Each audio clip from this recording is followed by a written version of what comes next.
Everyone, welcome to the House Committee on Government Operations and Military Affairs.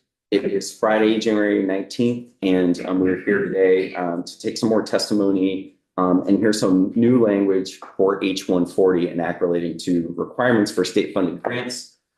Rick Sabol, I think this is the first time you're officially before the committee, so welcome. Actually, Chair, thank you, Chair. Rick Sabol, Legislative Council. I was here a week and a half ago. Yes. I think you were. Yeah, I was gonna say that. And I did my spiel about why I'm here, you know. I can do it again. So you're still trying to learn the lingo of the area? Yes. Remember that? Yeah, I've got that the last week. I asked about G's and Pro. Was out for a media appearance and our illustrious vice chair was It's now he's missing, so. that happens sometimes. It's because you want You know, to. this whole thing, if there's only one of us in the room at any given time, people are gonna start to. Yeah. Like Matt, I do, it's close and you guys both have beards. Well, thank you for having me back, again to your committee. And just, for the record, this is H-140. I sent a draft to Andrea literally 30 minutes ago. It's 1.4. You may have 1.3, but they're not that different. I'll be using 1.4 and I'll kind of highlight, what I changed. So this is, a bill that, Becky Wasserman drafted that I took over once she left. So I've tried to learn about it as best I can, especially once I made some amendments, I learned more about it. So hopefully I can answer questions you have about it. But this bill, is an attempt to, regulate the state funded grants, specifically some kind of template for grants to be, the grant agreement, there should be some kind of uniform template. We'll talk about that in section 1. So let's just start there. I walked through section 1 last time, not much changed from the amendment. I did change the dates. So before it was October 15th, 2023, now it's 2024. Talking about the forms, you must have a standard form on or before October 15th, 2024. The Secretary of Administration must develop that form. Then skipping over to B, and if you want me to slow down, by the way, please just, flag me down. Part B, on or before July 1st, 2025 now, instead of 2024. That the Secretary of Administration shall update the bulletin number 5, describing this form, a process for how these forms may be integrated, and then also putting them available on a website to download to access. That's subdivision 2. Subsection 3, indirect costs. 2 things I changed here on or before July 1st, 2025, instead of 2024. I also added the federal code that applies to this. There was some questions about, why would nonprofits be eligible for a different indirect cost rate? And there's a federal code that says, basically, if there's an agreement between the federal government and the granting agency, you can use a higher indirect rate than the 10% standard rate. Part D, reports. Again, the one change was 2025, January 15, 2025, that the Secretary of Administration shall submit a report to this committee and the Senate GovOps committee with updates on the forms required in that section. And then on or before October 1st, 2025, they should report to the House committee and Senate committee on the completion of these forms. Okay, section 2. Again, not many changes here. I changed the dates on A and B from 2024 to 2025, that the SDS shall develop a publicly accessible database for these grants to municipalities. Skip ahead to C. Just kind of a technical change there. It was written that ADS would appropriate money, ADS can't appropriate money. So the general fund would be used to appropriate money to ADS, which could then spend the money for the work described. Part D, again, 2025 instead of 2024. There should be a report from SDS to this committee and the Senate GovOps committee about the work in subsection A. Okay, now the new stuff. Section 3. So this was on behalf of Representative Kate Nugent. She requested that we add some kind of prompt payment requirement that basically when there is an agreement executed between a state agency and a entity, a nonprofit or otherwise, that the granting agency shall pay the grantee within 30 days after receipt of a valid written request for payment from the grantee. And I think the reason here is that there's been sometimes delays in the payments. So this would force the grantee to pay within 30 days of a valid receipt. And then it's defined that a valid receipt meets the requirements that are in the executed grant agreement between the agency and the grantee. Okay, so what if the granting agency does not pay within 30 days? Well, beginning on the 31st day, the granting agency shall be liable for interest accruing at the rate of 9% per year on the amount due to the grantee. This interest shall be paid from the granting agency's operating budget and shall not be paid from the funds appropriated to fund the agency for the grant. So this is taken from the Maryland law that just passed last year. Maryland passed very similar language that after, I think, 37 days they picked, or 38 days. If they had not been paid after 37 or 38 days, that there would be interest accruing at 9% per year. So that law did pass last year, and that's where this is coming from. Part C, a granting agency is not liable if the granting agency has initiated legal proceedings to dispute the amount owed to the grantee, or accruing more than 1 year after the 31st day after the granting agency received an invoice, so there is a stop to the interest accruing, or C, on an amount that represents unpaid interest. So you're just, interest is accruing on that receipt, that initial amount that is sent for payment, requested for payment. Part D, on before July 1st, 2025, the Secretary of Administration shall update Administrative Bulletin number 5 with the language provided in this section. Okay, section 4.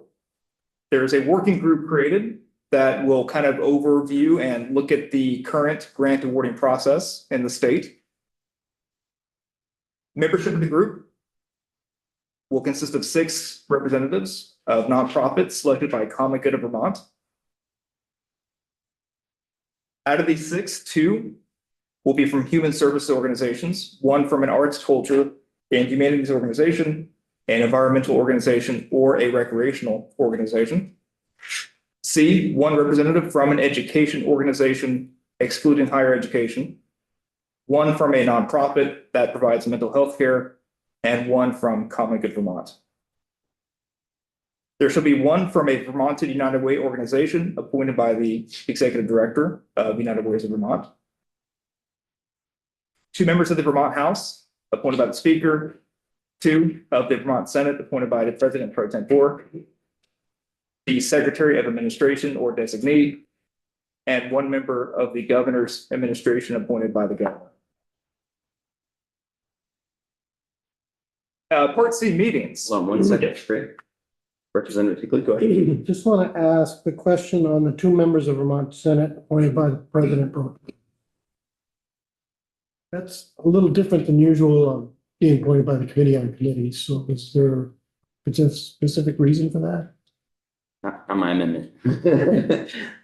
No, I believe I looked at a few others, and I did see some that were President Pro Tempore. Others were, I think most of them were Committee on Committees. So no reason that I use this one. Yeah, I think if we do end up moving and working on that section, we may have that be the Committee on Committees, that is typical practice, Representative Higley's right. So flag that as an edit if we keep working on that. Yeah.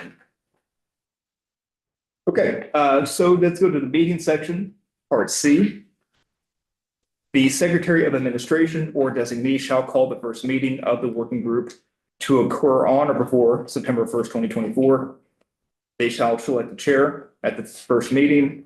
A majority shall constitute quorum.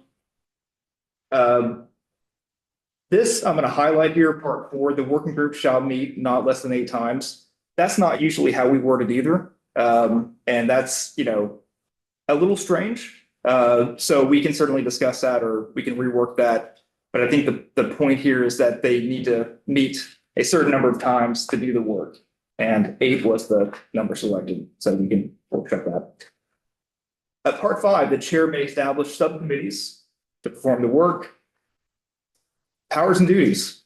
The working group shall assess the current grant contracting funding levels and identify cost of living or other inflationary adjustments, assess the impact of bridge loans and lines of credit, and identify alternative mechanisms for meeting funding needs, assess grant and contracting processes and practices across state agencies and departments, and identify uniform best practices, determine the specific circumstances under which funding should be reimbursable, identify the funding sources that are currently reimbursable but are not required to be, and recommend solutions to improve these reimbursement practices.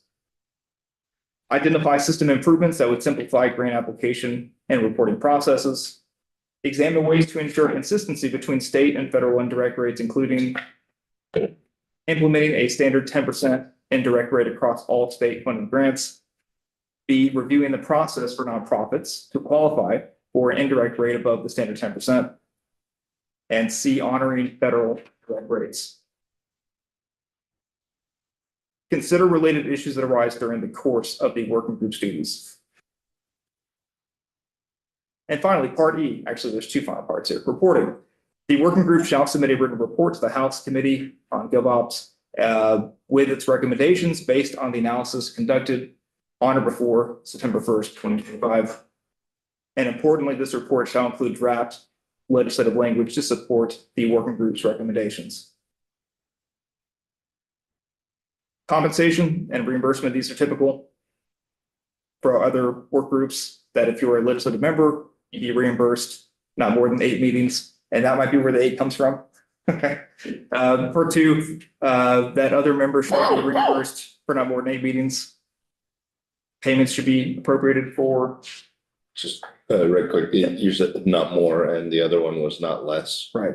Um, It's problematic. Yeah, if we end up moving this forward, this is first draft amendment, we'll clean up all of the sort of the details. We're gonna stay like at least 5,000 foot level, maybe not 10,000 foot level today on the amendment language. Thanks. And then expires on December 31st, 2025.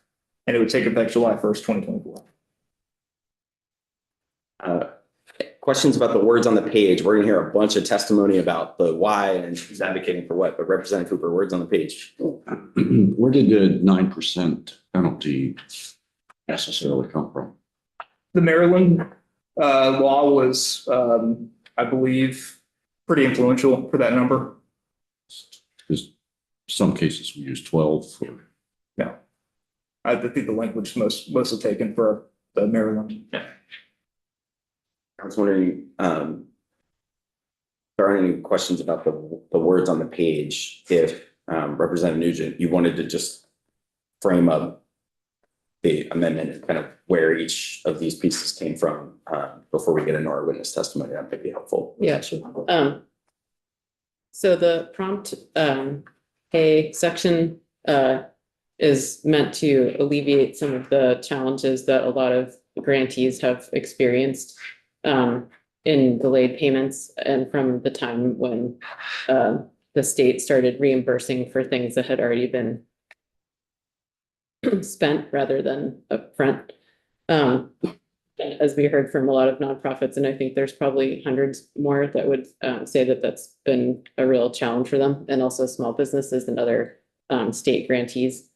So the idea, the purpose of that is to make sure that these services that the state wants carried out can be carried out, and that these groups have the funds that they need when they need them, so that they're not incurring interest or having to take out bridge loans from banks, which some agencies are having to do to cover that gap between when they've spent the funds and when they get the funding for the services. The working group was something that came about from Common Good Vermont, which is the kind of like organization that organizes nonprofits in the state, and as an effort to look at the issue as a whole. So the grant making process, the way we do that, and how we could strengthen the whole process. So as Jonathan said, in this bill, it's really a Band-Aid. It would make a big difference for a lot of grantees in the state, but it's not the ultimate solution. So the working group allows that conversation to start. Rick, thank you for the walkthrough. So we're going to hear now from our Deputy Secretary of the Administration, and I was wondering, Deputy Secretary, if you want to bring your team with you or if you're flying solo. Bring Jordan Black Deegan with me. Perfect. So if you'll switch spots with Rick and Victor. I think we have slides from the Deputy Secretary under her name, Sarah Clark.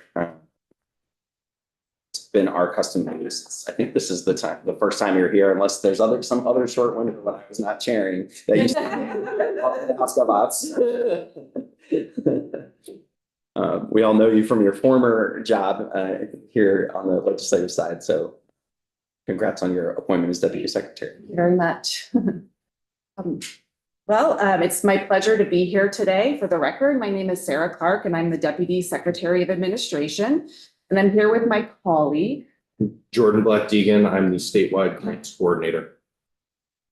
So if it's okay with the committee today, I thought I would provide a little background and context in terms of how the Agency of Administration issues guidance across a variety of areas.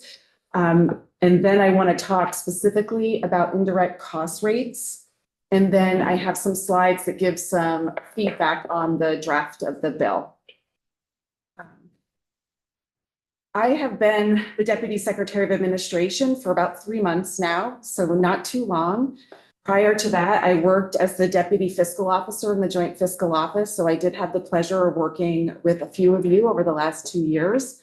But prior to that, I have about 16, 17 years of experience in state government in a financial and administrative capacity. So I have some experience in this area. I will tell you it was very useful for both Jordan and I listening to the testimony last week where you had several providers come in and give their perspective. It was eye-opening to me in a lot of ways, listening to some of the challenges that they are experiencing now. So with that, let me talk about what is I'm going to slide 3 in your package. Some of the guidance that the Agency of Administration issues now. It includes things like administrative bulletins. Some examples of administrative bulletins include Bulletin 3.5, which governs our procurement and contracting practices in state government. It also includes Bulletin 5, which is the bulletin that governs grant issuance and monitoring. So that's primarily what Jordan and I are here to discuss with you today. There is a lot of really specific policy and procedures in Bulletin 5 as it relates to grants administration. In addition, the Agency of Administration also issues finance and management policies, including vision procedures. Vision is our accounting system where we pay our bills, where we make deposits. Some examples of finance and management policies that are relevant to today's conversation. There is a payment provision policy that sets the standards and expectations in state government in terms of the timing of when state agencies and departments are to make payment on invoices. And we'll talk a little bit more about that later. And then there are also executive branch directive memos and human resource personnel policies and procedures, both that are just other ways of providing specific guidance to how we administer the functions of state government. So digging in a little bit about administrative bulletins, the Secretary of Administration is responsible for issuing, rescinding, and maintaining administrative bulletins. This is actually established in statute 3 VSA section 2222A2. And I posted at the bottom of this slide. These are just the first 2 components. There's a lengthier list of what are the functions of the Secretary of Administration. But I posted the language that I think is relevant to what you're discussing now in terms of what is the duties of the Secretary of Administration. It's pretty broad the way it's written and kind of all encompassing over the administration of state government. I also included in the presentation a link, if you're interested to look at the bulletins underneath the Secretary of Administration, so you can get a sense of the breadth of what we are issuing guidance on. On the next slide, I talk specifically a little bit more about Bulletin 5, which is the guidance over grant issuance and monitoring. Bulletin 5 establishes the general policy and standards for issuing and monitoring grant awards issued by the state of Vermont, both state and federally funded awards. All grants must be issued, tracked, and monitored by state agencies to ensure the proper use and protection of taxpayer resources in conformity with the law, including federal uniform guidance, which I think you've had some conversations in this committee about, and in accordance with the terms of the grant. There could be a variety of grant-specific items, either through legislation by the Vermont legislature related to a grant program or through federal requirements and guidance. Bulletin 5 was last issued in December of 2014. However, as a result of the pandemic and the American Rescue Plan Act, we did issue an addendum in October of 2021 specific to those funds. As part of Bulletin 5, and you can see if you ever have the time to go to the website, you'll see that there are associated procedures with Bulletin 5 that includes things like grant templates, pre-award eligibility, single audit review, information on grant payments, and a kind of a variety of other useful information in this area. Right now, Jordan and his team of one are in the process of actually updating Bulletin 5 to reissue across state government. It's something that we try to do periodically, especially as there are relevant updates to make. I think Jordan was ready to release it when the federal government issued a draft update to uniform guidance. And so we're now in a holding pattern, kind of pending the finalization of the draft, the update to uniform guidance, at which point we will incorporate that guidance into Bulletin 5. It's important to understand that our Bulletin 5 guidance is in compliance, in alignment with federal uniform guidance. We are required to be in compliance with federal uniform guidance. The other thing that I'll mention is that the state has to go through a federal single audit every year. And so our programs are audited to ensure that we are in compliance with uniform guidance. That's something that we do on an annual basis. In addition, we are periodically subject to audits from our federal partners in a variety of specific areas that can range depending on any given year. And so once again, at the bottom of the slide, I did include a link if you're interested to where some of this additional information is available to you. On the next slide, I just give a little bit of context on grants in Vermont. There are currently, as of yesterday, Jordan ran this number, there are 12,877 active grants across all departments and agencies. As you are well aware, through the pandemic and continuing to today, federal funding has increased significantly. And we are anticipating that this is going to drop off in the next year, for example. We expect that this level of federal funding will continue at least through fiscal year 2027. The graph that I show at the bottom of the slide is from our schedule of expenditures of financial awards, CFA, and it gives you a context of the change in federal spending over the last couple of years. The blue bars on the top of that stacked chart represents the funds that go out as federal subrecipient payments. So that would be grants to some of the federal grants to some of the organizations that you have heard from. And you can see when you look back at fiscal year 18, overall federal expenditures were about $2 billion. Of that $2 billion, $275 million was reflected in subrecipient payments. If you compare that to today, fiscal year 23, and I want to asterisk that these are preliminary figures, we're still closing out that information. We're looking at combined federal expenditures of about $3.4 billion, so almost $1.5 billion more than it was in 2018.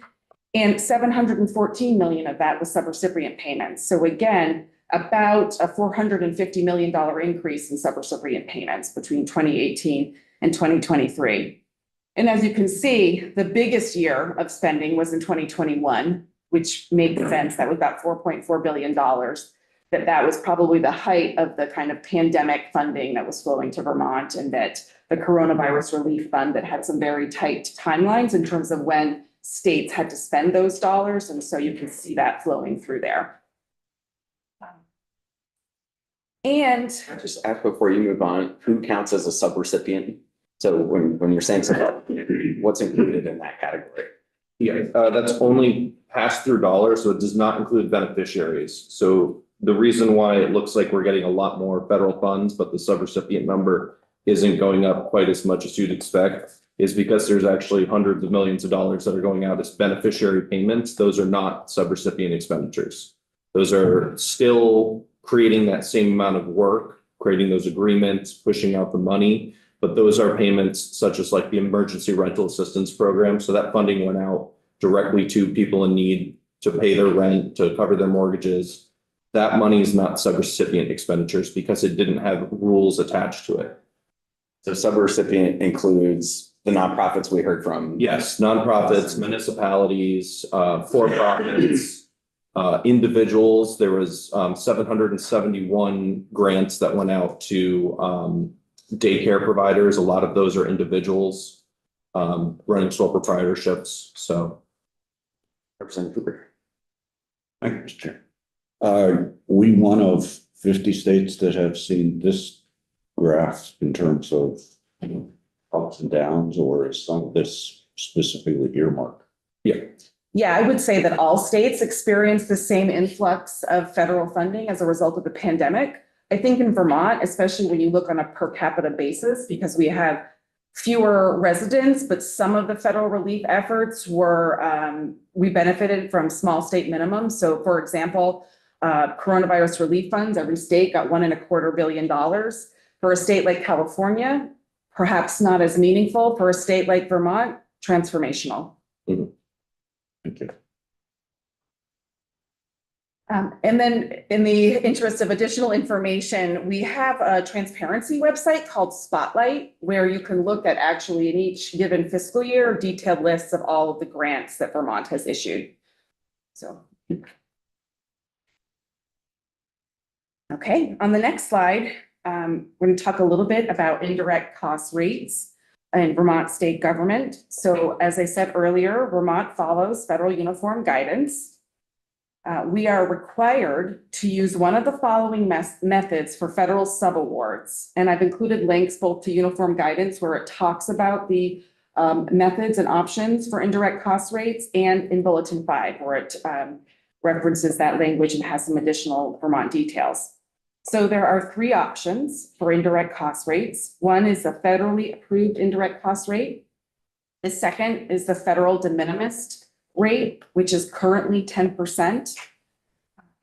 I'll mention here, as I believe you heard some testimony, the current draft of the update from OMB to uniform guidance raises that to 15%. Jordan actually provided some feedback to OMB in support of that increase to 15%.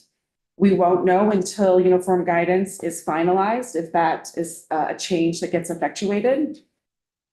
And maybe Jordan, you want to talk about the last uniform guidance update? And yeah, in fiscal year 2020, there was conversations around the indirect rate. This as a state provided feedback. So there was a group of us from each agency and department that came together to provide state level feedback, and some departments provided feedback on their own. We noticed, I believe it was Massachusetts, that was the first comment we saw, who was asking for this indirect de minimis rate to be raised. And we actually supported that and requested that the de minimis rate be raised back in 2020.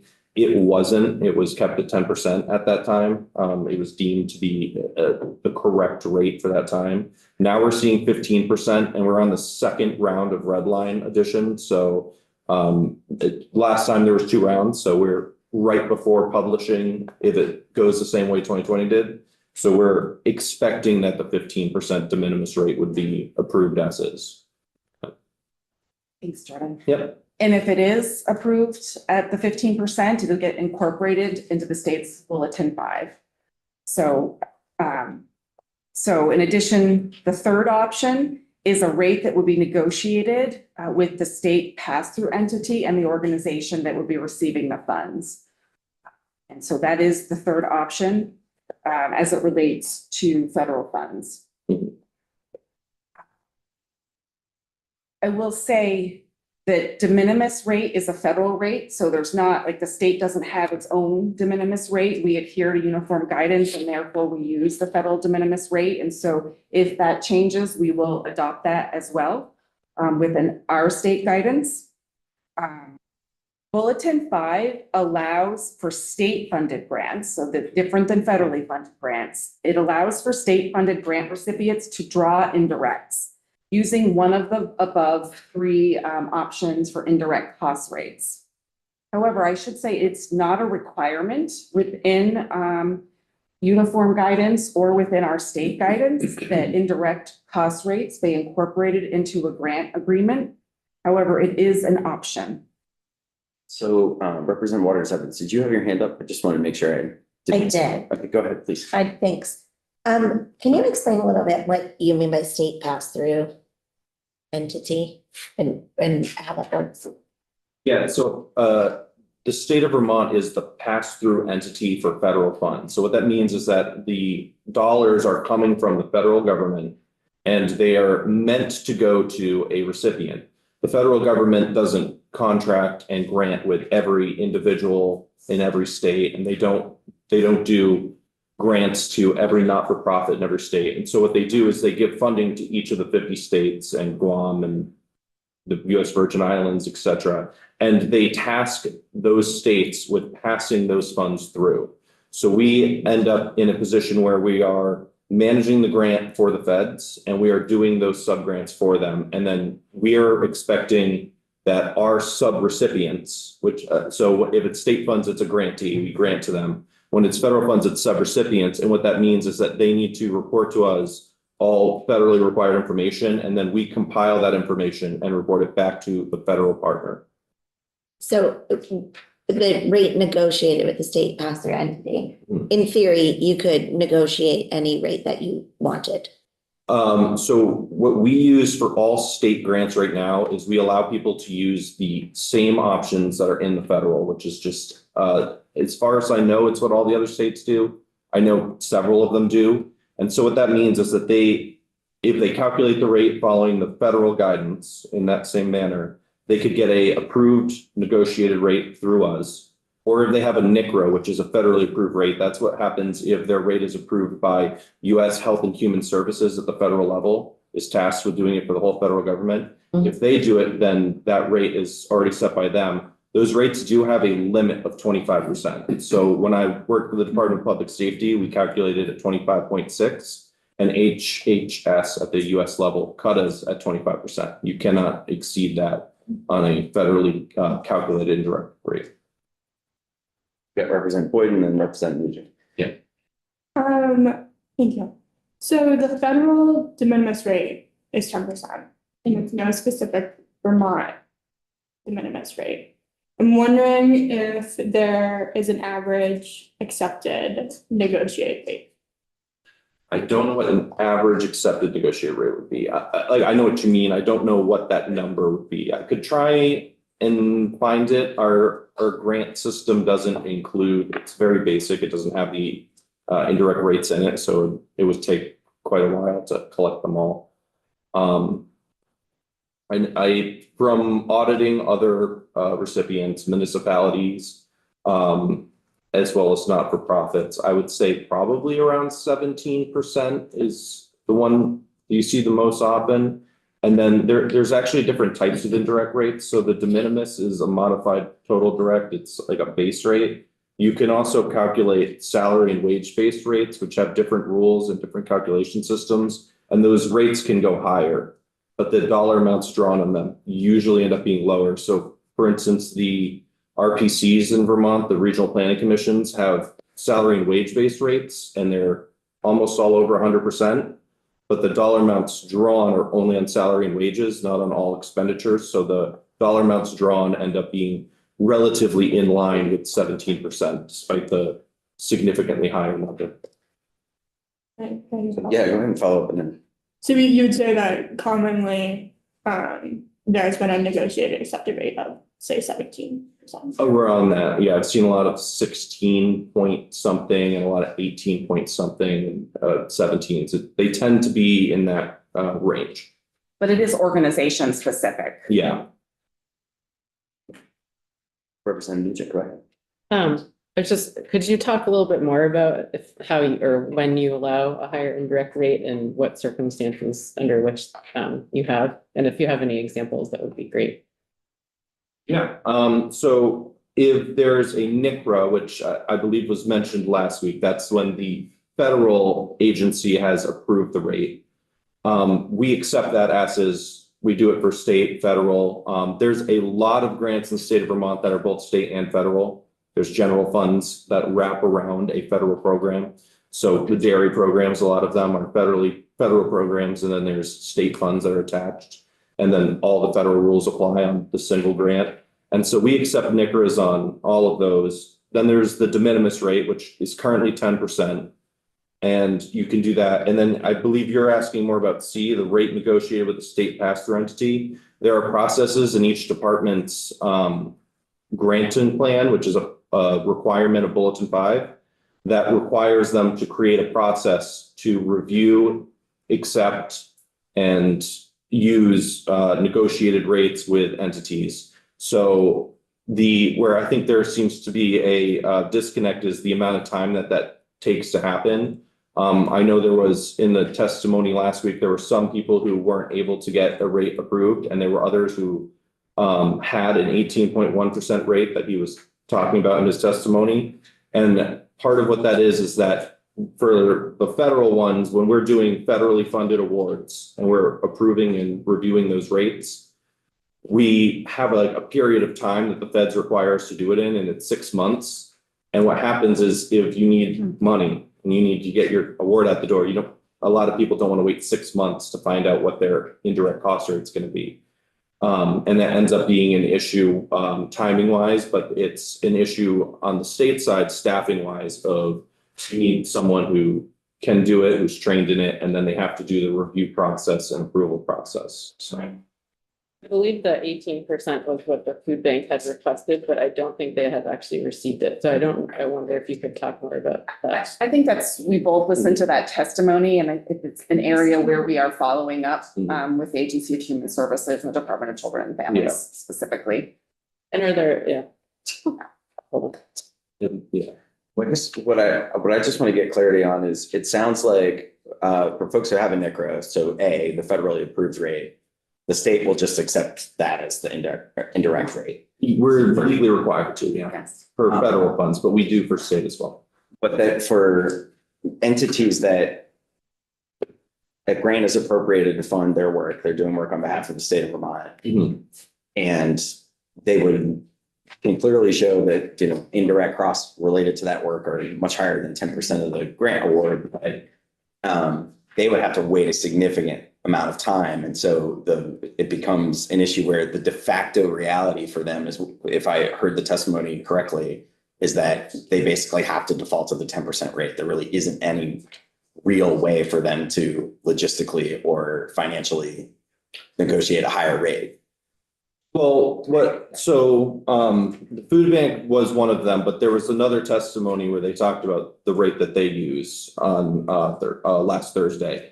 And so what ends up happening with some of the bigger nonprofits is they'll calculate the rate, and then that rate is good for a year, or they can extend it. So it could end up being good for 2 years. And so they're using that rate. And when it gets close to the end of that, they've now calculated and submitted their next rate for approval. So some people end up in a system where they're using their pass rate, and their pass rate is good. And then they're already calculating and already have submitted for approval their next rate. Whereas it's a barrier of entry is how I would describe it.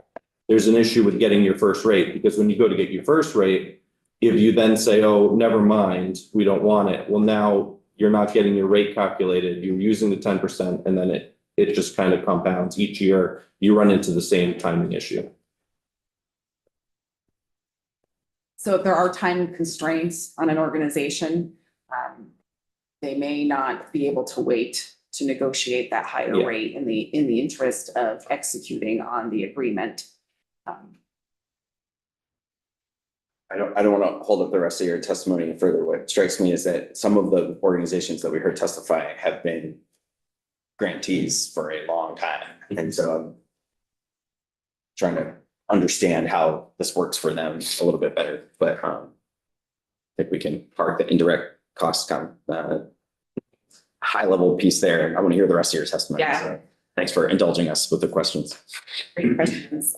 So the next slide, slide 8, we wanted to kind of show you an example of how indirect cost rates are applied. In following up on some of the testimony you received last week. So I think you heard that indirect cost rates are applied to the expenditures of an award, not the value of an award. And they essentially make up a budget line as part of the development of what the award's going to be, similar to deciding how much is going to personal services, how much to operating, how much is allocated to the indirect portion of the award. As I said, the cost rates are not applied to the awarded amount.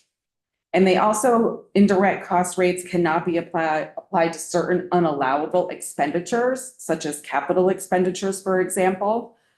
And so that can further reduce, if there are unallowable from an indirect cost rate perspective, expenditures, that can further reduce the amount that can be drawn down on that grant. And Jordan has a ton more detail on what are those unallowables, if the committee is interested.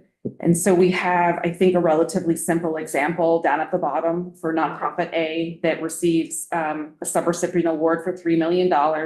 Within that $3 million, there's $100,000 of unallowable expenses. And they are using the de minimis rate of 10%. And so I've put the formula here in terms of how you calculate what that indirect amount would be and the direct costs in that example, a formula for how you would calculate it going forward. And then the specific numbers is to the right of the table. But essentially on that $3 million award, the direct costs, when you take out the excluded costs, are $2.6 million. And the amount that organization will receive in indirects, the maximum amount based on their expenditures, is $263,000, getting you to that total of $3 million. So you heard this last week, and we'll say it again, like indirects doesn't increase the amount of the award, it just kind of comes off of the amount awarded as part of the total grant. Yep.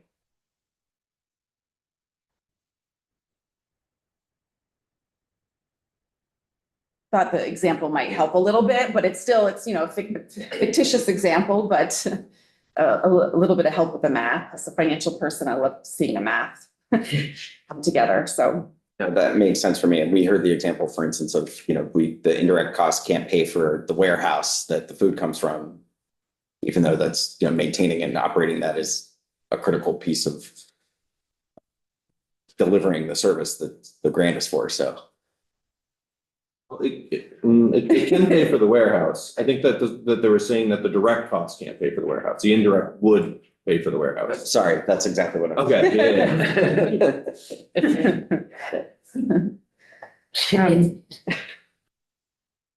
And the next slide just gives a little bit more detail on the purpose of the indirect cost rate, which you've had kind of extensive discussion on, but we wanted to include some additional information here. As well as Jordan had shared with me the link at the bottom from the FEMA website also talks a little bit more about it. And so it's a relatively complex yet straightforward construct, indirect cost rates. So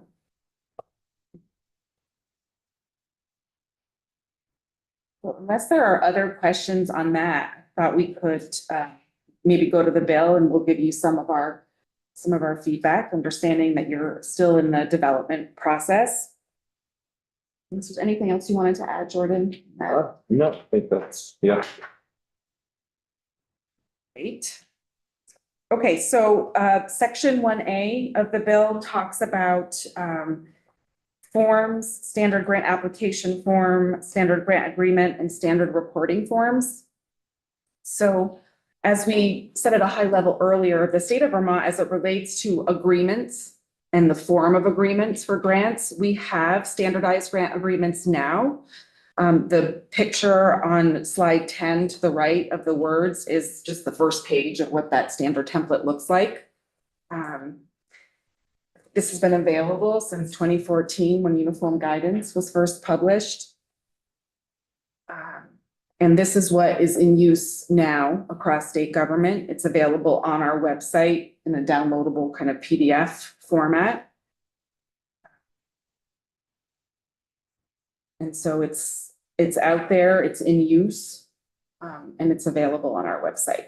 So I think the language of the bill is asking for that to be created, and so it is already in existence now. So just that there, and it's part of our guidance.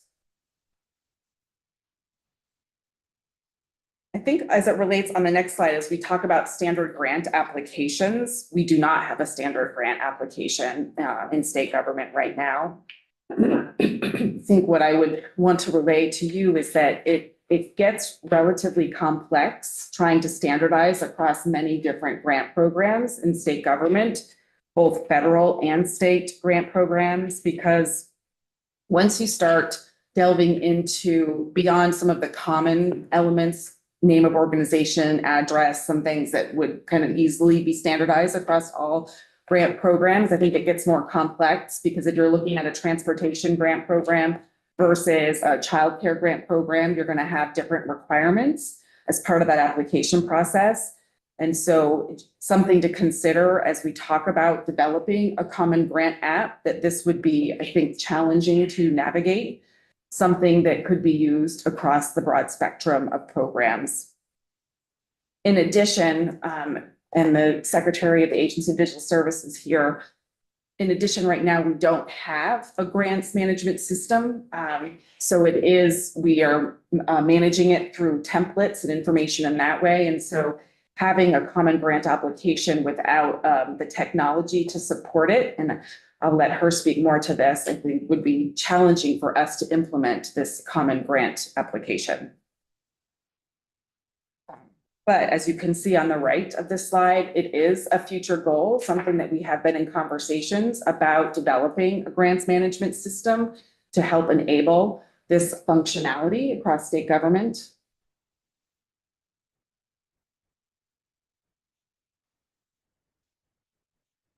And then this similar message with standard reporting forms is that different grant programs will require different metrics and performance measures. Sometimes those are very specifically dictated by our federal partners. So if it's a federally funded award, they're going to have strict requirements on what they want to have reported out. In addition, when the legislature develops grant programs, there could be specifics from a reporting perspective that's needed as it relates to that program. And so we would need to be able to develop reports that would fit for all, but that can be challenging if one size doesn't fit all. Anything, Jordan, that you would add there? There's just a lot of, in the state of Vermont, we have a lot of grants that are both federal and state. So when you're talking about state guidance and federal guidance, there is a lot of overlap where there's both funds. So I think in a lot of places, you're going to be looking at wanting to have the same forms for state and federal, whether it's applications, reporting forms, or the grant agreement is already the same for the required grant agreement is used for both state and federal, but you want it to be the same because there's a lot of overlap, and there's a lot of cases where we will give out a federal subgrant, and if the state then says we like this program and the legislature passes funding for the program, those are sometimes done as amendments where it's an amendment to an existing grant agreement. And so you want to be able to be flexible between the federal and state. So just like the uniformity between federal and state is very important. And I think similar feedback as it relates to section 1B on the required use, and that is that We already do have the requirement to use the standard grant templates in state government, and these forms are available on our website in a downloadable form. We have concerns about legislating our policies and procedures because we do need to be more nimble and responsive as, let's say, uniform guidance, for example, changes. We need to be able to react to that. And if something is hard and fast in legislation, it can prohibit us from being able to accommodate.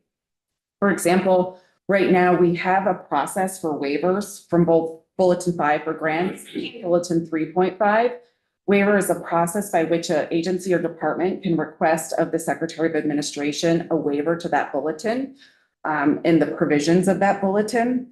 And that allows us to address the needs of some of our agencies and departments to be more flexible in how they carry out a grant program.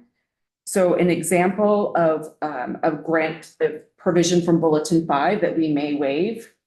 Bulletin 5 has information on reimbursement processes and how we make payments.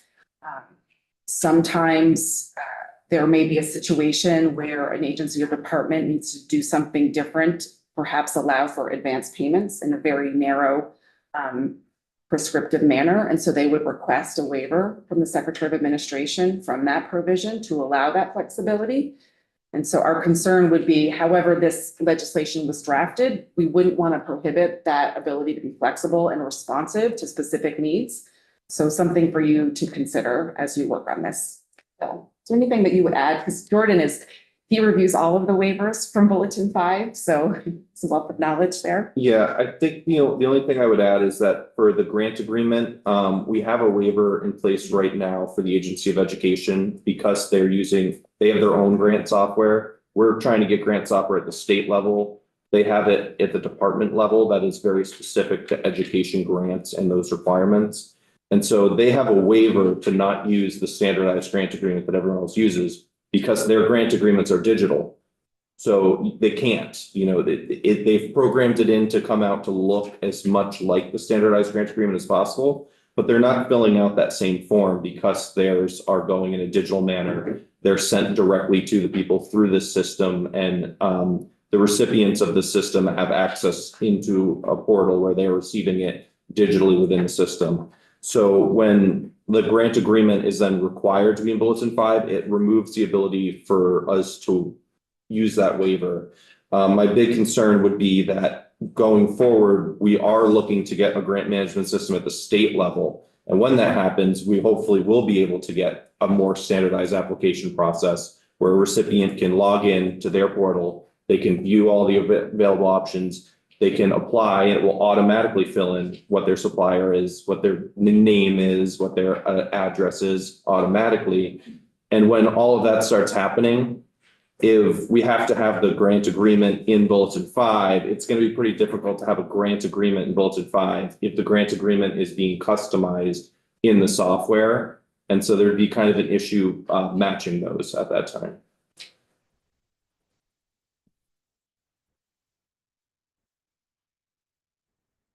Section 2 about public accessibility. I think the Secretary Riley Hughes will speak a little bit more about this, but our feedback from Jordan and it does refer to a grants database.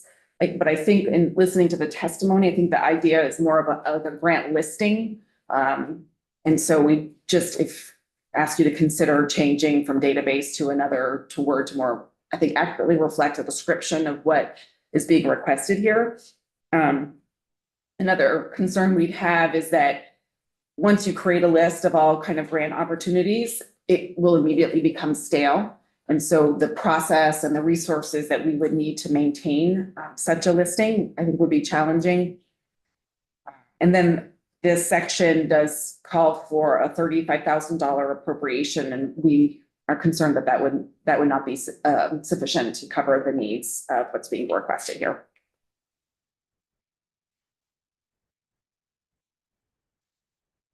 Okay, and then section 3, the prompt payment of grant funds. So as I said at the start of the presentation, we actually already do have a policy that requires payments to be made within 30 days of receipt of an invoice. It's Finance and Management Policy 5 on payment terms.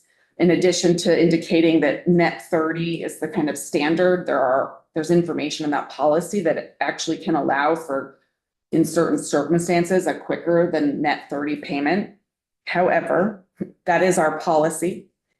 We know, and based on the testimony that you received last week and our own experience, that there are occasions where payments are not made within 30 days, even though that is required.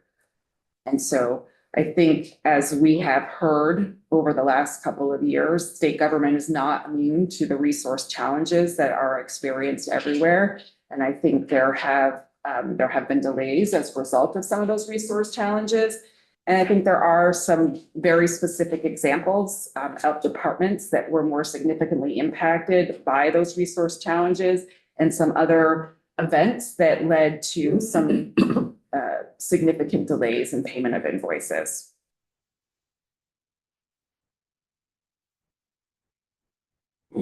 So Deputy Secretary, well, Representative Byron, go ahead. Okay, just on that payment timeline, yes, no, it's definitely staffing issues are real for sure. Do you have any idea what maybe an average payment window looks like outside of the 30 days? I mean, you're talking 45, you're talking 60, like how far does it go? What's an average? When it's exceeding the 30 days? Yes. It's kind of depends on the department. Certain departments fell behind during the pandemic. And so if you go and look at specific departments, some of them, they were closer to 90 days at one specific department. They were very behind. And at another department, it was closer to 40. And then there's the Agency of Transportation had, I believe, like one late payment the whole year. So it's very dependent. But if you look at the funding that came in, that pandemic funding, Agency of Transportation got almost none. And it almost all fell on the Agency of Health and Human Services and the Agency of Education. So if you want to figure out where the late payments are, you can follow that influx of money. And the same type of thing happens when there's floods with all of the FEMA funding coming in. So we are aware of it. There was an audit finding on those late payments. So it's not something that surprised us that there was late payments. We've been working on getting them faster and trying to clean it up, but it is primarily due to that money influx and staffing issues. Now, one more quick follow-up to that. So if there was a late, the recipient of the money receives their money late and they incurred a late payment penalty themselves on another item, is there a way to help compensate for that as a result of a late payment on? Not right now. No. There's no current way to compensate them. I think in follow-up to your question and some of the testimony we heard last week, I want to go back to our team and see if we can get some statistics on, like, department by department on the average time to make a payment, because clearly there are some areas that could use some assistance in trying to figure out what's happening there. And so I think using a data-driven approach to figure out where our problem areas are would be a good takeaway for Jordan and I. And it's contracts and grants, right? So we're here talking about grants, but we have this whole other agreement vehicle where we probably have similar circumstances, challenges, so. Yeah, that would definitely be very useful to see how the numbers are impacting the numbers. Yeah. Mm-hmm.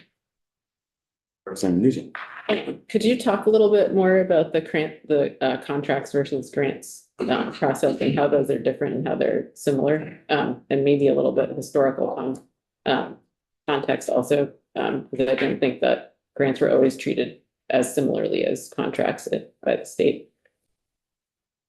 They were treated, similarly, is that what you said? Grants were, like, instead of having nonprofits have to invoice for their funds after they've spent them, they used to be treated more like a grant where they would get the funds ahead. And oh, I got you. So there are, I think, different requirements and different standards between contracts and grants. Though they are becoming more similar than they would have probably a decade ago.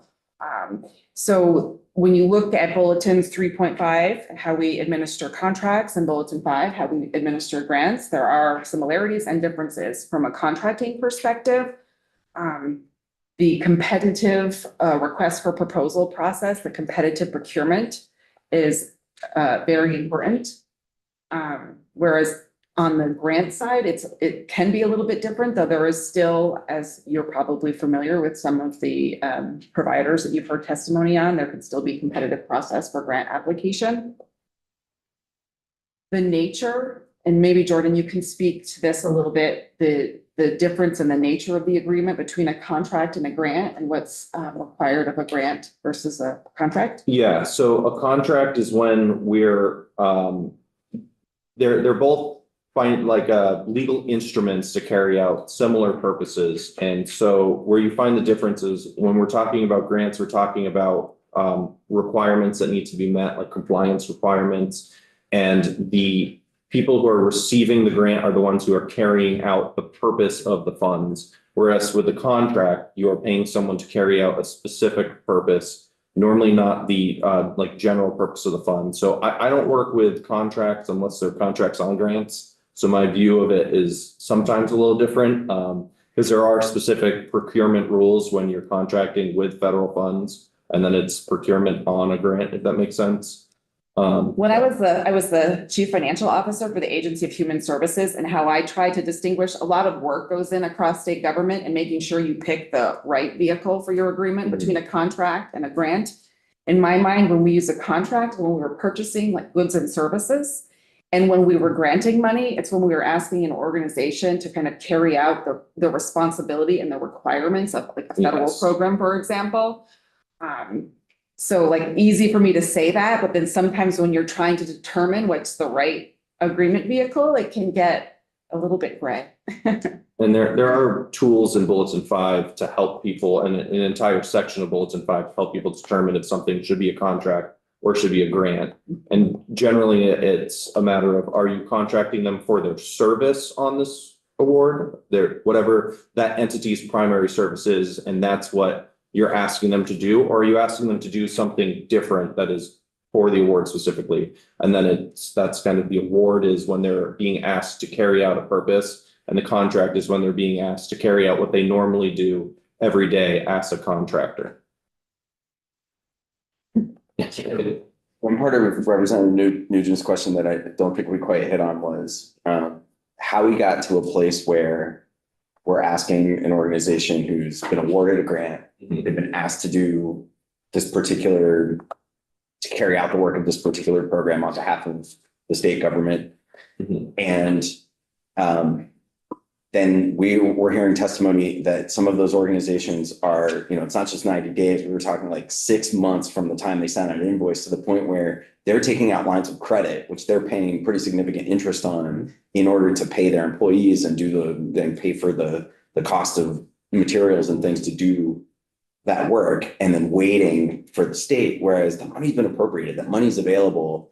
If it's an organization that, we've entrusted to do the work, why do we have a process where we used to, and this is maybe go back decades to the historical part of Representative Nugent's question, we used to just, if we gave a grant, we used to give the grant and then do compliance.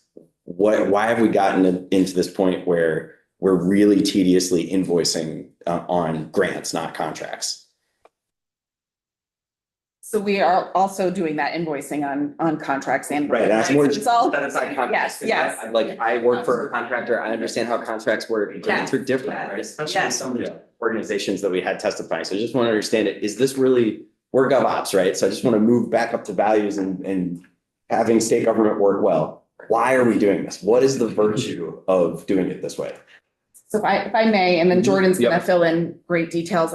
I was the chief financial officer at the Agency of Human Services when there was this push to move away from advanced payments for grants as kind of like a blanket payment assumption.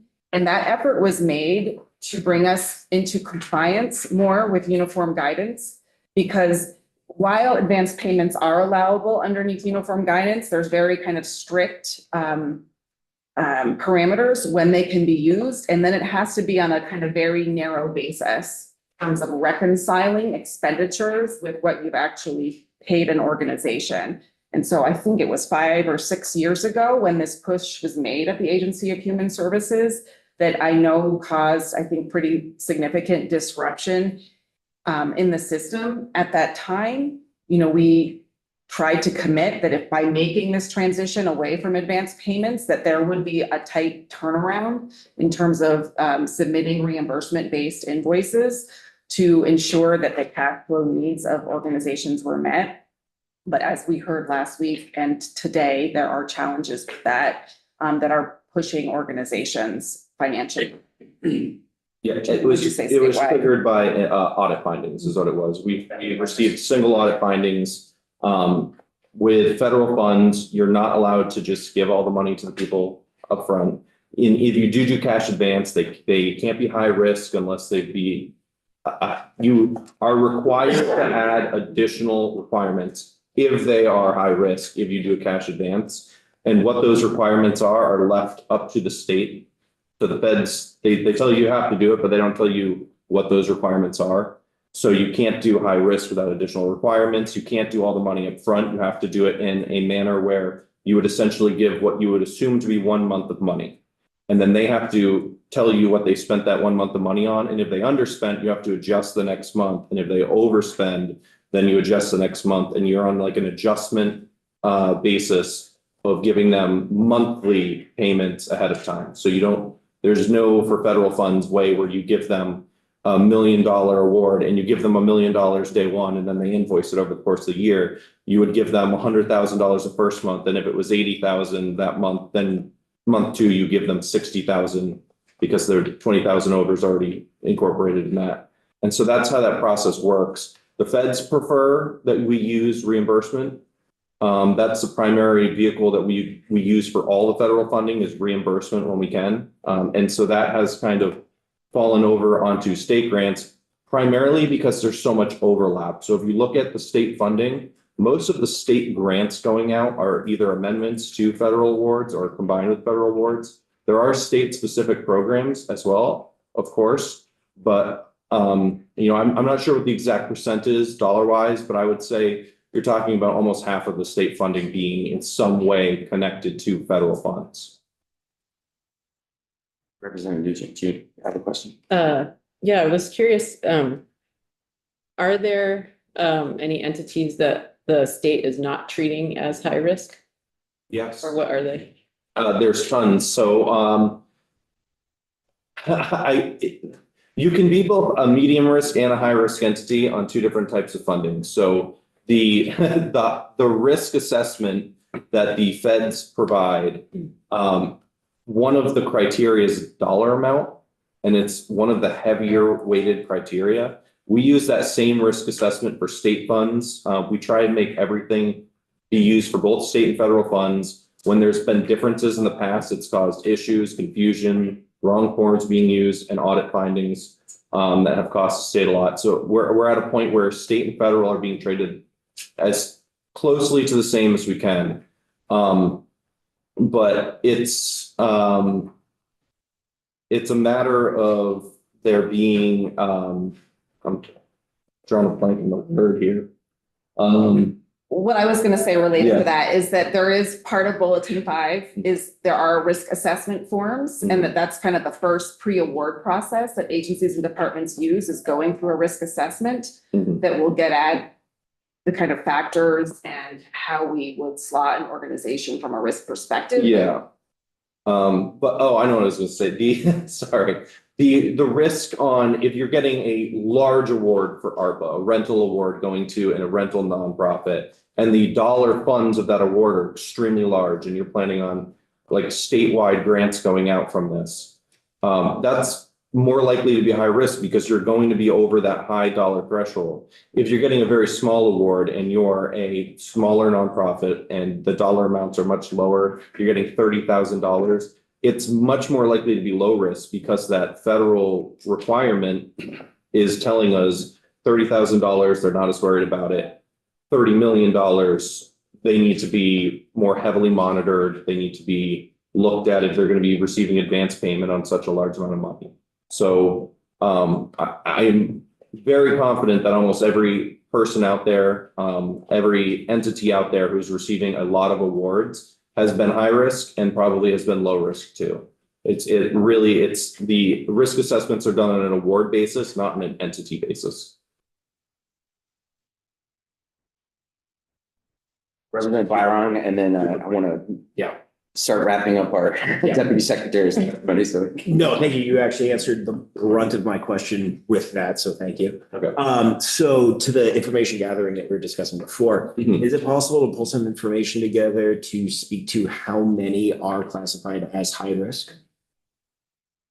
Yes, doing it at a state level will take a lot of time because those risk assessments are each program, each award. I think we said earlier, there's over 12,000 awards. So it would take a long time to get it all together, but we could do a sample size of it. I can tell you from my experience when I was at the Department of Public Safety, it was probably about the awards that I was doing were probably maybe 20% of them were showing up as high risk.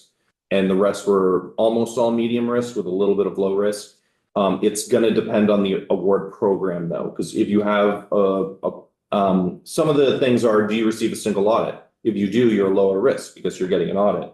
So if you're talking about awards that are large amounts of funds going out to entities who haven't received large amounts of funds in the past, then that program is automatically going to show high risk, high risk, high risk because they don't have experience with that type of award. They are receiving a large amount of money and they don't have a single audit. If you have a low dollar amount award going to an entity who has received that award every year and they have a single audit every year, well, then they're going to be low risk. They have a single audit that lowers their risk. And these are all items on the risk assessment. So I can also, the risk assessment is in bulletin 5 down in the appendices. Okay, great. Yeah. And the links are in the PowerPoint. So if you go down to appendices. We'll maybe. see what we can do in terms of data and, Yeah. and maybe get back to you with an update on that. So you, the realm of possibility. please don't look at 12,000, but I think. Wrap my head around it. Yeah. Yeah. And my brain works well with charts, graphs. Yeah, me too. So, thank you. So I'll just be quick. It was hearing the ledge counselor talk about where the interest construct came from was helpful and that Maryland, it sounds like implemented this last year. And so I think we're going to take that back as some follow-up to understand. I mean, quick blush, I'd have concerns about that from a budgetary perspective. Interest payments are not in departments' budgets to be able to pay for late payments. The resource issue, we are resource challenged now and adding another layer in terms of assessing the interest. And then I think we'd have some thoughts on what that interest rate would be. And Jordan has done some great analysis comparing it to the Cash Management Improvement Act at the federal level. So we can talk more about that now, or we can.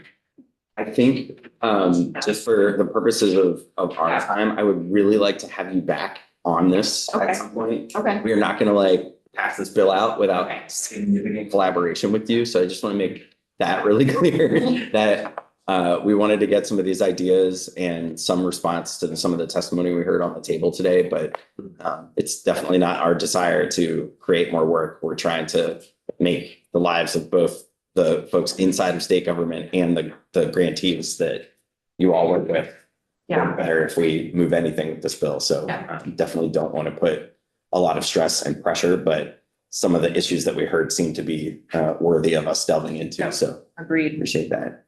Is there anybody who had any last questions for the deputy secretary while they're in the hot seat right now? Okay, we will definitely see you again. Thank you. Great. Thank you for all of your time. Thank you for preparing these slides. It's really helpful to Yeah. have the reference points. Secretary, welcome. Thanks for being with us. We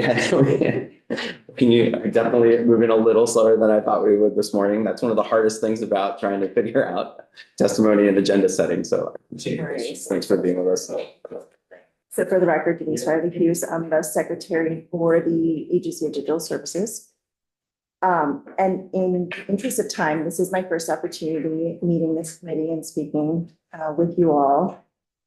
I want to make sure that I keep the focus around what you're interested in hearing from me to what's pertinent. So I'm going to be very quick on just an overview introduction and where I would be coming from in my role in this particular bill proposal.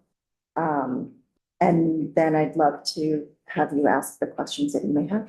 Is that fair? That sounds great. And we definitely would love to have you back in, once we get, past the budget address to talk about ADS's work more broadly and Yes. and what your plans are for the year. So we will definitely have you in, for that. So thanks for jumping in on this policy bill ahead of time. So I feel like I'm taking a little bit of former Secretary Naylor's approach. He's like, I'm gonna wing it. And so I don't want to wing it, but there were a couple things spoken in Deputy Secretary Clark's testimony, two things, one said by her and one said by, I believe it was you as the chair. I'm known to do that. One data, meaningful, right? Data-driven approach, which I think is extremely meaningful in this, because as we're getting our hands wrapped around the things that ADS is supporting across state government and our maturity as an agency, we're really looking at information holistically with kind of a new lens, as I am 1 year into my my journey in state government, and I'm 4 months into role as CIO. But you had said also the intent on having state government work well, which is 100% aligned to what we're trying to do within ADS around digital services, modernization, and technology. One of the things that was brought up here regarding the, I think it was slide 14, is the accessibility piece and the recommendation for how to provide visibility to available grants. One of the approaches that I've been taking is to not look at solutioning something out before we really understand the intent and the outcomes. And I think that is something that I am trying to read through within the proposal, is what is the ultimate intent? Because there's some components to this that are specific to municipalities where we have a lot more recipients in grants in that process that we're supporting under ADS.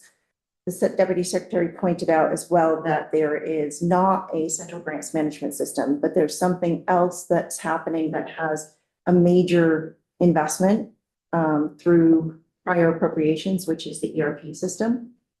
And the ERP system is the enterprise resource platform, that is basically the foundation for operations of state government. It's the human capital management, and it is the finance and budget side of government.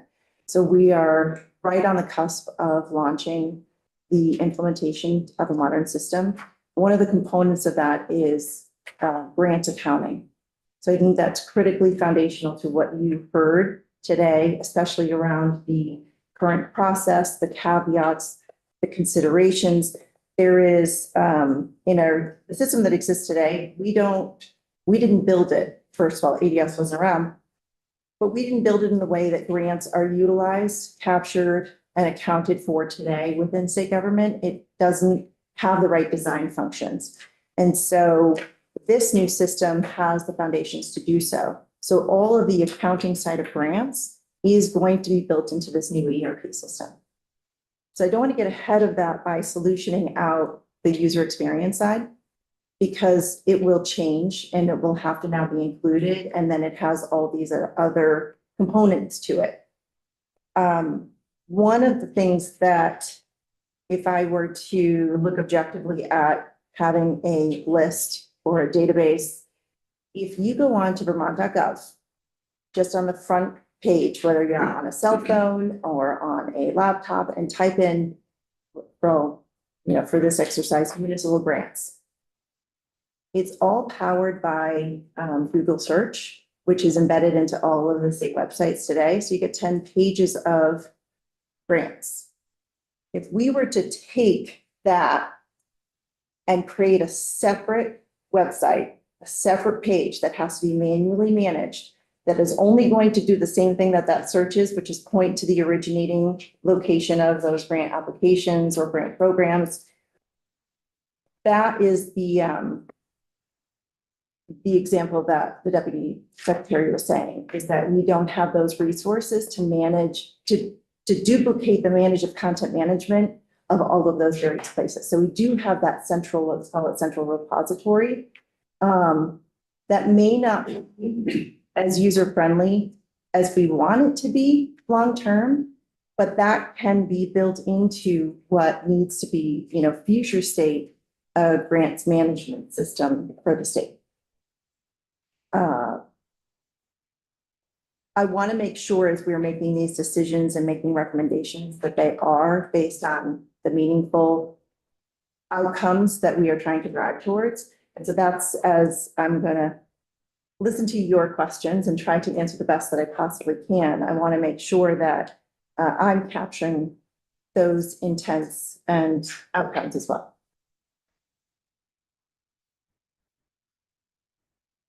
Brief, right? Short. I tried to keep it short for Does you. anyone from the committee have questions for the secretary? I think I'm hearing you asking for us to take some caution as we task ADS with the creation of a separate website.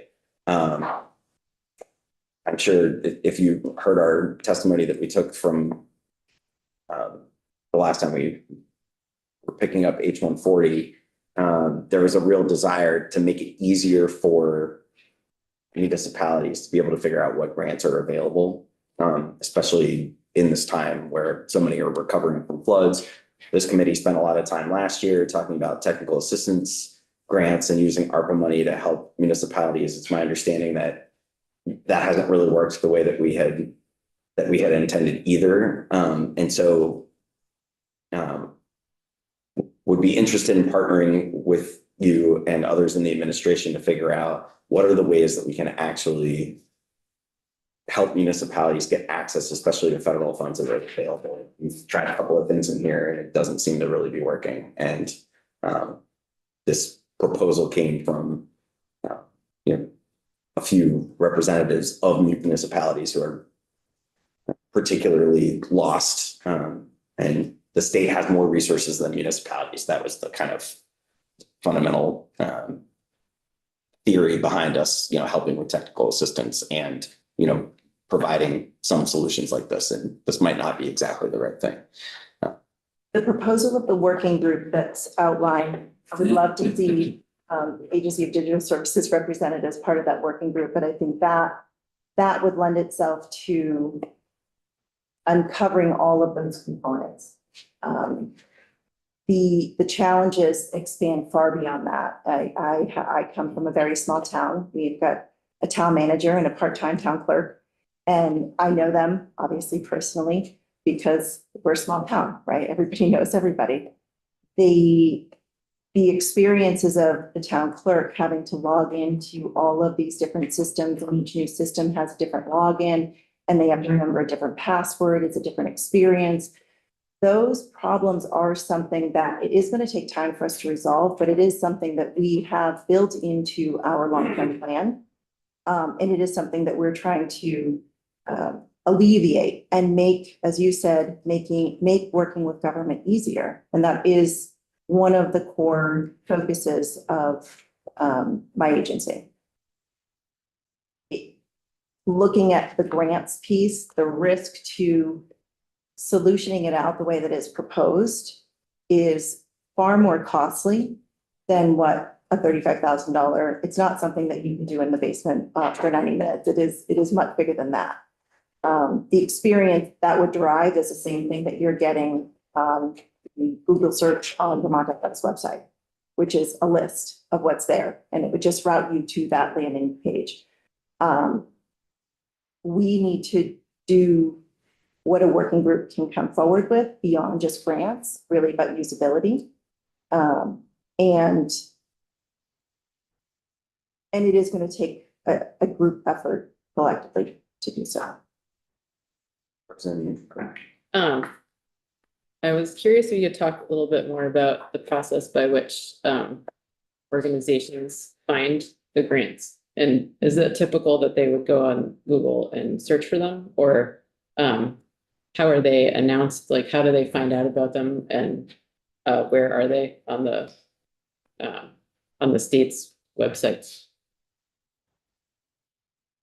So they There are standard templates on the websites. And so I'm not really qualified to answer all of those questions because they're not administered by digital services. They're administered directly by the agencies that are managing them. And from my understanding is they are all online. If we use BGAP as a good example, there was a lot of public announcements and communication that went around that. And although ABS helped on the back end to meet the needs of ACCD and agriculture in capturing information, we would not be communicating and launching, basically campaigning those programs outwardly within our agency. So that would be dependent on whoever is owning the program. Questions for ADS? I think we will have more if we dig into this section. Secretary, thank you for being with us Thank this you. morning. Looking forward to seeing you again soon. Hear more about ERP and some of the other big work that you all are doing. So thanks for being with us this morning. Thank you so much.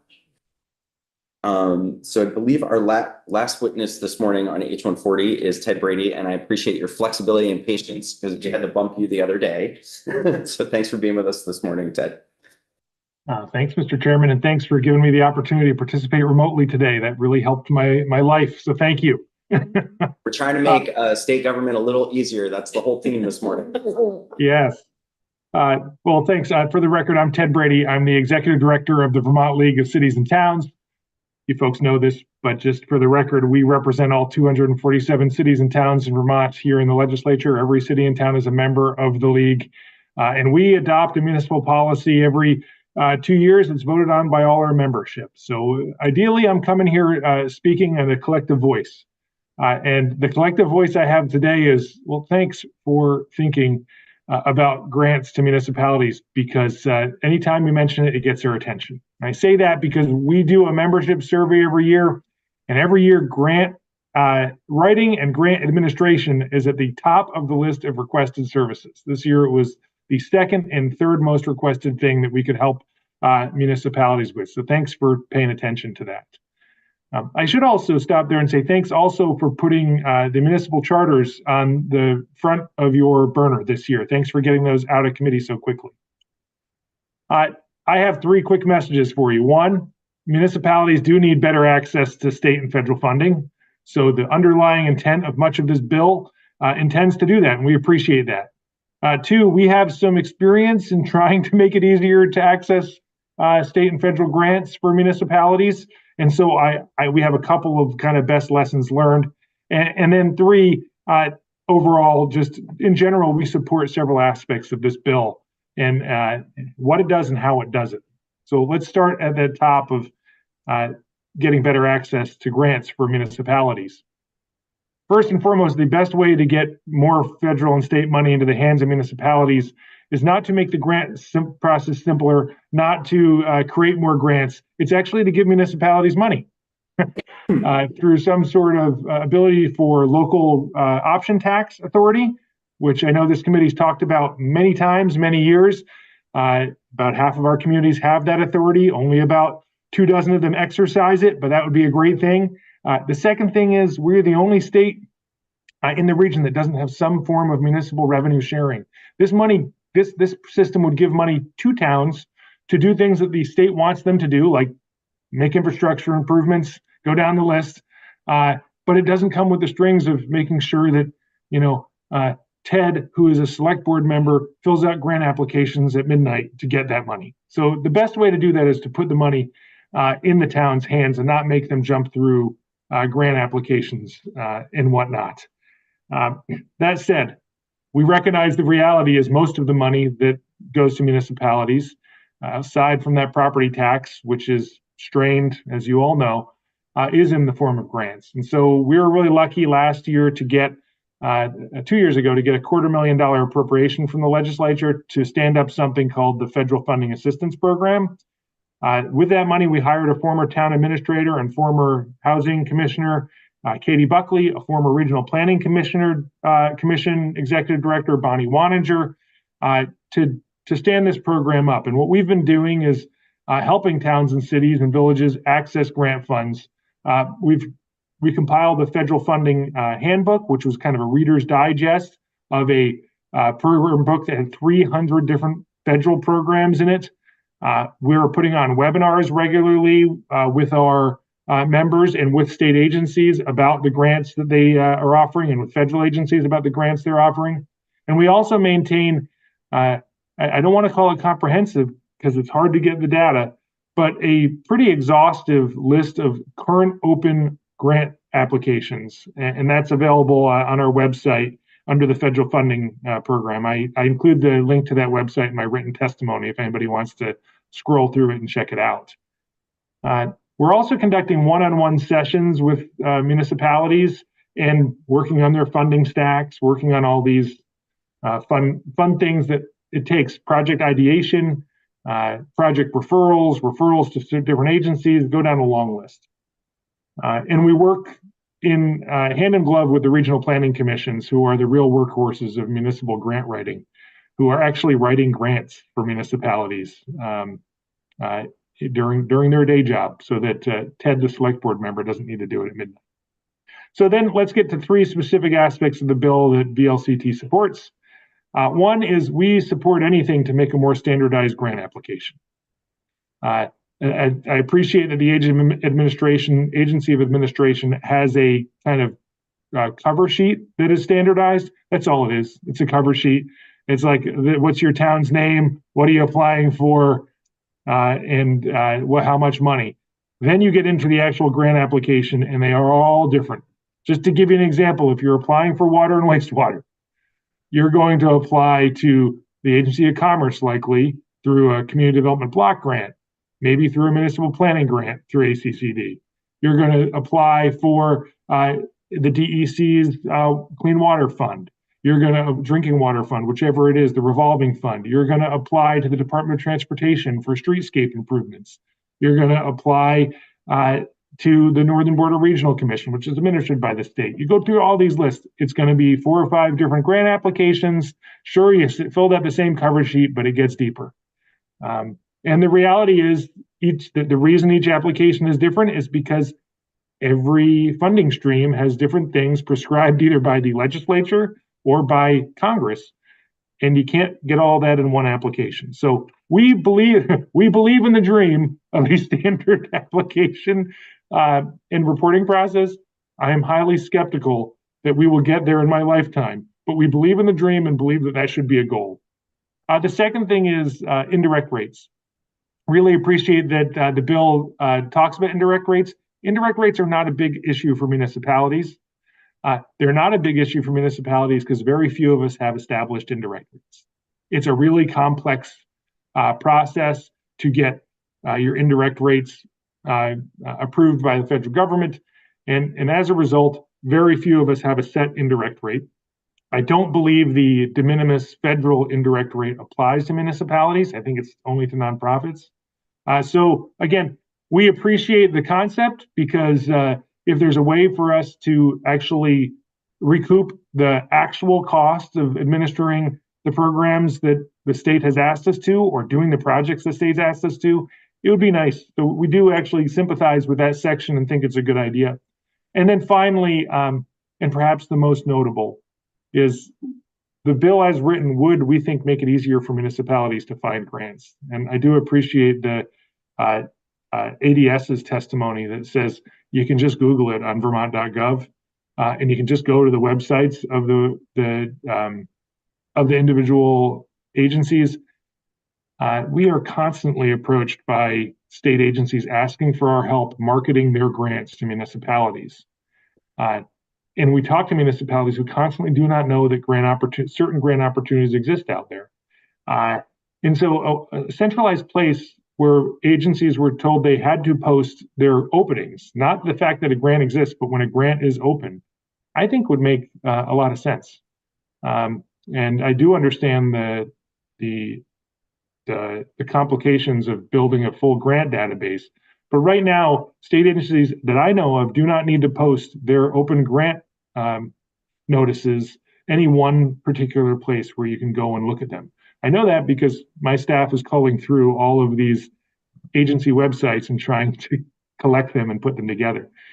perhaps the most comprehensive listing of grants available to municipalities out there right now is managed by the Chittenden County Regional Planning Commission. They maintain a really good list. And there's a couple other RPCs that are trying to do the same. We shouldn't be on each individual nonprofit to do this. It'd be great to have some central place to make that happen. That said, I recognize all of ADS and the Agency of Administration's restraints to getting there and getting to this ideal state. But I do, the league does support the fundamental concept there. That's it I had for prepared testimony. If you have any questions, I'd love to get into it. Does anybody have questions for Ted and the league? Representative You Higley? do have one, Ted. Thanks for being here. Could you explain a little bit more what you meant? I believe I heard you say that you'd like to have more money put in the hands of towns, not through grants. Can you tell me what that looks like? Yeah. So as you know, the only authorization from the state, the primary authorization, shouldn't say the only, for municipalities to collect money is through the property tax. And as the portion of the ed fund grows and grows, select board, city councilors, village trustees, they do what's right. They say, well, we can't raise taxes this year because the ed fund's eating up our residents' lunch. And so what we're looking for is more direct funding to municipalities and more authority for municipalities to collect revenue. The number one way we can do that is through local option tax. It should be allowed throughout the entire state. We've already authorized it in half the towns through either Act 60 or through local charters. So why not formally authorize any town that votes to allow for local option tax? This would put money into the town's hands without going through a grant process to do things the town needs. The second is revenue sharing. So revenue sharing looks a lot like what the federal government did with ARPA. The government would establish a pot of money and they would distribute it by formula, hopefully in Vermont on some per capita in needs basis. And the state could say, these are the things we want you to spend this money on, just like the feds did with the ARPA money. Our neighbors in New York have a revenue sharing program. Our neighbors in Massachusetts have one. Our neighbors in New Hampshire have one. Our neighbors in Maine have one. It's a pretty ubiquitous tool. Obviously, the big question is, how do you fund that? There's a way you could potentially look at using the local option tax to fund that. There are a lot of revenue sources like cannabis taxes and things like that we'd propose that other states have done, that the other states have successfully deployed. And this would just put the money in towns' hands without relying on them having a professional grant writer to get the money. Right, I love that you've worked in statewide local option tax and tax policy into your testimony on this grant proposal, Ted. Kudos to you for expanding the conversation. So thank you for being here. I'm sure we'll have some more questions for you. I've been asked by our neighbors across the hall who are trying to wrap up the BAA to take a very quick look at one thing in our last couple of minutes here. So if nobody has anything urgent for Ted, I will let him go. Thank you very much, Ted. Thanks, Mr. Chairman. Bye-bye. So committee, we're going to push pause on H-140 and then our last 3 minutes here. And if folks can stay for just an extra minute or two before we break for lunch, I would really appreciate it. Just before we started our testimony, Representative Dickinson from across the hall asked us to look at one more thing that was in the treasurer's BAA memo that we didn't really focus on. And so I'm welcoming Ashland back. If you could just tee up the request around the municipal loan fund, that would really be helpful for us to give an opinion if we want to on that request. Sure. Thank you, Mr. Chair. For the record, my name is Ashland Doyon. I'm the Director of Policy in the State Treasurer's Office. One of our budget adjustment language requests this year was to make an inflationary adjustment to the maximum loan amount authorized through the Municipal Equipment Loan Fund.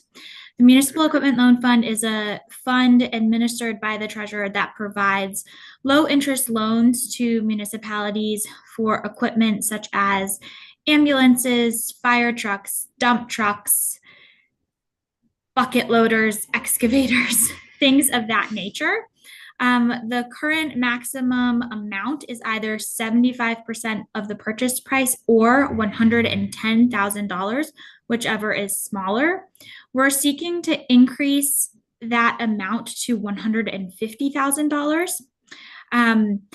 I have meeting records dating back to 2014, but please forgive me, I don't know when the inception of this fund was, but it's my understanding that we've not made an inflationary adjustment over the life of the program. And all but one of the loan applications that we have received over the past 2 years have been for the maximum amount of the $110,000. So we think that there is capacity there to be a bit more generous with the amount of low interest financing that we are providing to municipalities. And also, we don't need an additional appropriation to do that at this time. The statutory lending limit is $1.5 million per year, and we are not really reaching that. For example, the December loan pool, which we'll be meeting on early this year, was only for $440,000 worth of loans. So I think this change would do two things. One, it would provide more low interest financing support to municipalities, but also hopefully we could increase the usage of the fund overall with the change. Happy to answer any questions. So I'm gonna hit this real quick. This was request number 4 on the memo that we got. And so if you look under Wednesday, and it's posted a few times on our committee website, but I most recently had it up on Wednesday. If I understand your testimony right, Ashlyn, this is no new money, but it's increasing the amount of each loan cap to 150,000. So you could do up to 10 of these municipal loans at the maximum amount under the 1.5 million that's authorized to municipalities. Correct. I think there was a little bit of conversation with our colleagues from across the hall about whether there was any new money here, but it sounds like it's just the cap on each individual loan is what you're asking for. That's correct. There is no new money here, and this fund is very healthy. In total, there's about $3.7 million of assets. And in the current fiscal year, we expect to take in about $450,000 in sort of loan repayments. And so the pace at which we're loaning out money and the pace at which our receivables are coming in is very healthy. We do not need any additional appropriation at this time. Well, if we add loans, low interest onto our list for municipalities, like we were just talking about grants, then maybe some more people would apply for this from different municipalities. That's the theme for today. So committee, any questions for Ashlyn on this? Okay, great. Thank you, Ashlyn, very much. Committee, can I have your thumbs up to say this sounds like a good recommendation? Thank you very much. That was all we needed.